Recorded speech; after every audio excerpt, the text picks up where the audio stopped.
श्रद्धा, अंधश्रद्धा, सायन्स याच्या सीमारेषेवरती हे नाटक खेळत राहतं.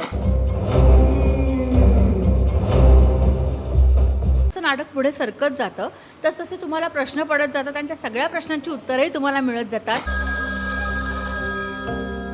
जीव प्यारा असेल तर वाडा सोडून पळून जा. जीव प्यारा असेल तर वाडा सोडून पळून जा. हा सगळा भूत भुलैया. खूप छान वाटतंय. एकतर वेगळा जॉनर आहे आणि हॉरर हा विषय असा आहे ना की तो उत्सुकता वाढवणारा विषय आहे आणि त्याच्याबद्दल पडणारे प्रश्नही खूप असतात. त्यामुळे हे नाटक बघताना जसजसं नाटक पुढे सरकत जातं तसतसे तुम्हाला प्रश्न पडत जातात आणि त्या सगळ्या प्रश्नांची उत्तरंही तुम्हाला मिळत जातात. हे आमच्या नाटकाचं खरं म्हणतो ना ते एक मेख आहे असं म्हणेन किंवा त्याचं हे खरं यश आहे.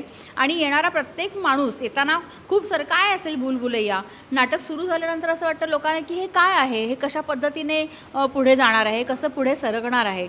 पण जसजसं नाटक पुढे जातं तसतसं सगळ्या गोष्टी उलगडत जातात आणि सगळ्या प्रश्नांची उत्तरं मिळत जातात. आणि कुमार सोनूंनी फार उत्तम पद्धतीने हे नाटक बसवलेलं आहे. मी आज बऱ्याच वर्षांनी एक 5-6 वर्षाच्या गॅपने मी काम करते आहे आणि मी आत्तापर्यंत खूप साऱ्या भूमिका ग्रामीण भागाच्या केलेल्या आहेत, ग्रामीण बोलणाऱ्या भूमिका केल्या आहेत. पण मी पहिल्यांदाच अशी सोशल भूमिका करते आहे जिथे मी स्पष्ट आणि स्वच्छ मराठी बोलते. त्यामुळे आणि मला खूप बोलायचं आहे. मी मी एक स्टोरी टेलर म्हणून पण मी या नाटकामध्ये काम करते आहे. अशा वेगवेगळ्या प्रकारचा हा सगळा आम्ही एक जो गुंता आहे तो सोडवण्याचा प्रयत्न या नाटकामधून केला आहे. कुठेही अंधश्रद्धेला खतपाणी न घालता श्रद्धा, अंधश्रद्धा, सायन्स याच्या सीमारेषेवरती हे नाटक खेळत राहतं.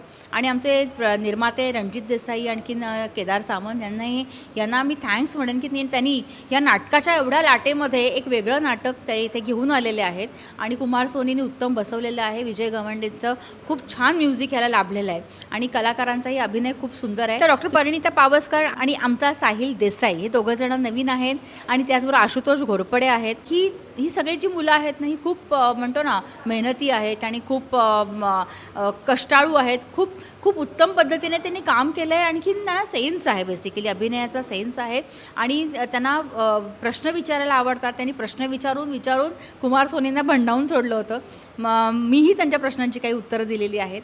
त्यामुळे यांचाही अभिनय बघण्यासारखा आहे आणि नक्की यावं आणि सगळ्यांनी या नाटकाचा लाभ घ्यावा. सगळ्यांना आवाहन करेन की या बघा.